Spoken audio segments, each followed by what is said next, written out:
Hello, you YouTubers. This is Stephen with a VR to Marshal Alan Bailey um, on his giveaway. First, the housekeeping. I'm smoking my Bones pipe.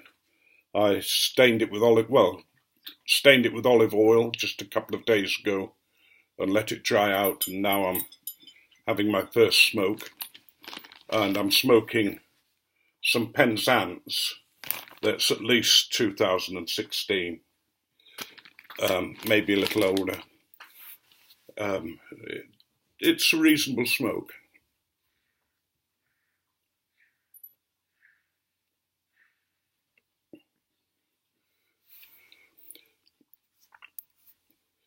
Those of you who know the Marshal will know that he's an artist, and he's giving away one of his beautiful pictures.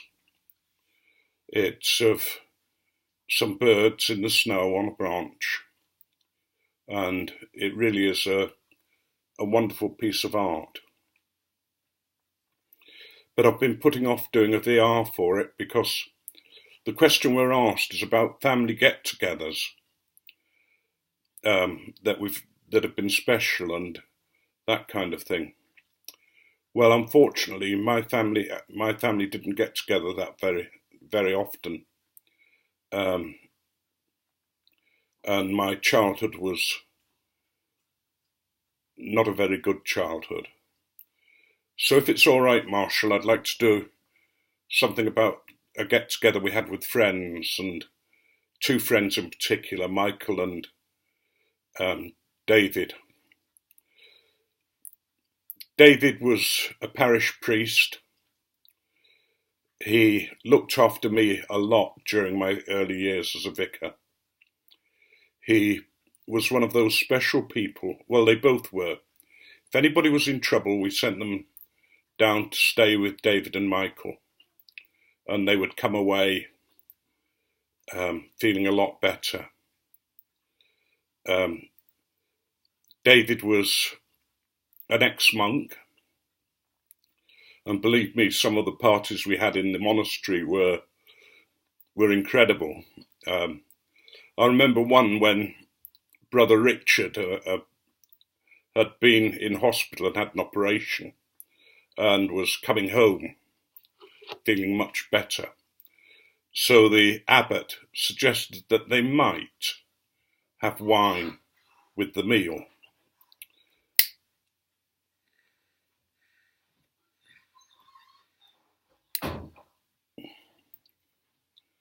They were worker monks, so they only lived in twos and threes. But the abbot was there on this particular day to welcome Richard back from the hospital. And he said to David, David, I think we could have a bottle of wine. Would you like to go to Sainsbury's and get a bottle? We'll share it at the meal. David came back with a very, very large bottle of wine. And the abbot looked at him and said, David, when I said a bottle of wine, I meant an ordinary bottle of wine. And David looked at the wine and looked as if he was very, very surprised. And he said, oh, Felix culpa, sweet sin. And they enjoyed the large bottle of wine. But when David left the monastery, he got a parish in Sussex. And we used to go down and see him occasionally. We weren't always there. It was a strange relationship. It's one of those relationships where you didn't meet for maybe a couple of years, even. But when you met, it was as if you'd never been apart. And on this day, David was celebrating an anniversary of his priesthood, and they were having a barbecue. And lots of people were invited. And you might think that would be quite a difficult sort of thing with people from his parish, people from his past, the various friends from the various different groups. But we spent the morning preparing. We got the bottles in place, and believe me, there were always bottles of wine at David's and Michael's events. We each had a knicker-dropper, as David called them, which was brandy and an addition, I don't know what it was, but we would sort of swallow one of those before we went out into the foe. And the party sort of went on, and David's house is a beautiful house, looks out over the South Downs, and it was a lovely warm day. And after the party, just a few of us stayed behind and just relaxed in David's with a gin and tonic or whatever we wanted to drink. And we just talked over the things of life, talked about what had been happening in our lives, and the laughter flowed, and the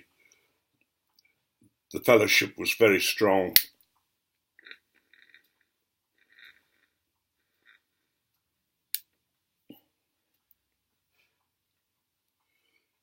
And had I smoked, I would have probably been chewing on my pipe. Well, I wouldn't have been, because David would have thrown me out of the house. I'd have been outside.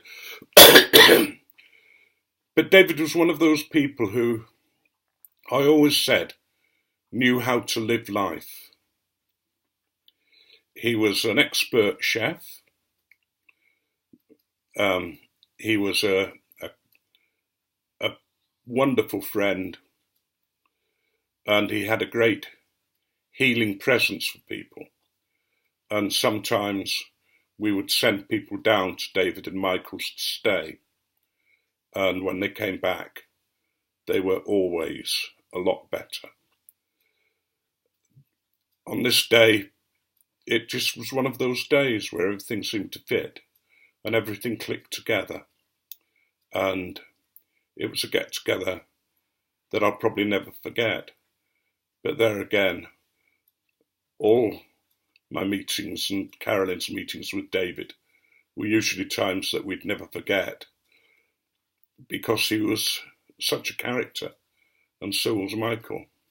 I say was because David died a few years back, and he's someone that I miss greatly. There are times when I'd like to just talk to him, to ask his advice, just to share with him. And we still see Michael, and Michael's a railway buff. He's a very loving man. He's there for you when you need him. He's there for you just to be a friend. But that's my really nice sort of get-together. And I considered David and Michael and Eric, David's brother, and some of the other guys that we met and women as my family at that time. Right, so I'm going to end there, and I'm going to end with a joke.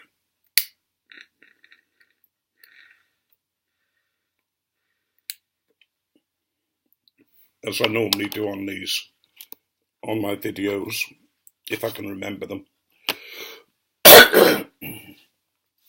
There was a retired gentleman, and his wife had died, and he was feeling lonely. He missed the physical relationships of marriage. He missed his dear wife, and he decided to go to some senior singles events to see whether he could meet someone who perhaps could be a friend and maybe more.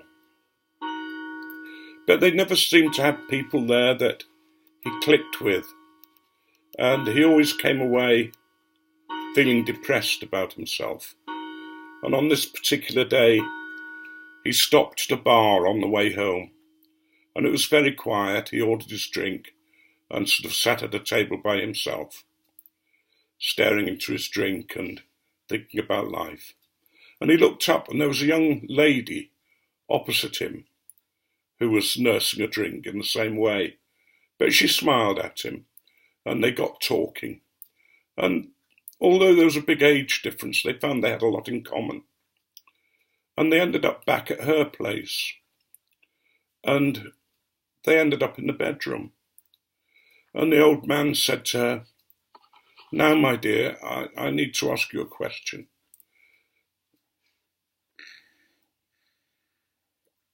Has your mother prepared you for a night with a man?"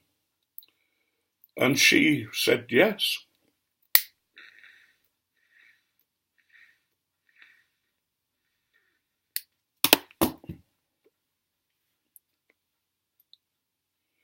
She said, "Mother's explained everything to me."